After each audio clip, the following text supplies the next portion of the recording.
Well, tonight's edition of Newsom Watch, another thing that wasn't probably on your 2023 bingo cards. California Governor Gavin Newsom just announced he would fill the open California Senate seat with someone not from California, from Maryland. Laphonza Butler will be the first openly gay member of the Senate. She currently runs the progressive pro-choice group Emily's List. Federal Election Commission's filings dated the end of August show Butler currently living in Maryland, but will reportedly switch her voter registration to California. Chris Stirewalt is here. Closer and closer to running for president, even though he says he is not? Why? Why would that? Why does she make you think that he is closer to running for president? It feels as though he is doing everything possible to announce that he is ready and doing everything and anything possible to ingratiate himself to the progressive left in a way that is readying his 2024 or 2028 run. Feel free to tell me I'm wrong. Well, if he were only just the governor of California, he would want to do that because the progressive left in California is the power center for state politics. That's the engine that drives state politics.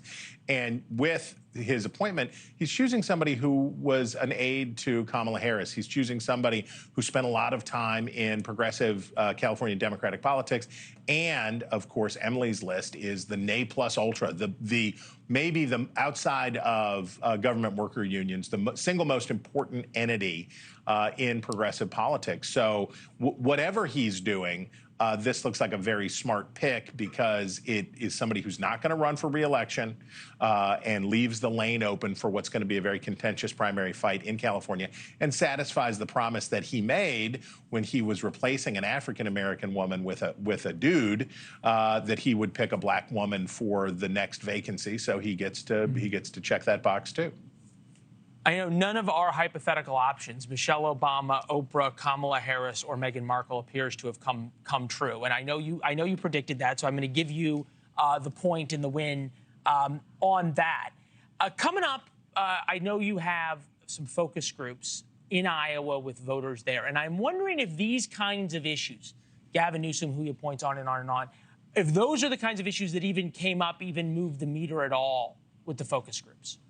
No, Gavin Newsom is certainly prepared that if Joe Biden were to step aside or become unable to seek another term, that Gavin Newsom would be a prodigious contender for that slot, even given Kamala Harris as his vice president. For Republican voters in Iowa, the folks we talked to in our focus group, they don't think about that stuff. They're thinking about what kind of Republican they'd like to have because they think Joe Biden would be easy to beat. He probably won't be. So they're thinking about that, number one. But number two, they're thinking about protecting and defending Donald Trump. They're thinking about not a primary between Donald Trump and the rest of the Republican field. They're thinking about a primary of Donald Trump versus Joe Biden in the Justice Department. And that is why, as the criminal consequences and charges and civil consequences for Donald Trump have continued to pile up, they have rallied to him because they're not thinking about him as a choice among many for Republican nominees. They're thinking about standing by their man under what they say is a two-tier justice system and all very unfair. So that was the fascinating dynamic to me, was that it's not about the Republican field, it's about defending Trump against Joe Biden. To that point, and we got into this a little bit with Scaramucci earlier in the show, is there an argument to be made that all of these people, whether it be members of the media or whether it be prosecutors, the Justice Department, on and on, who say that they are effectively prosecuting Donald Trump to protect democracy and protect America, are actually, in the end, only hardening his support among people who would rather not support him?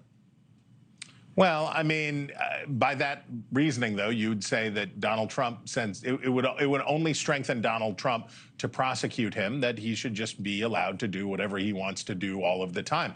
That slippery slope would take you into some very strange spaces very quickly.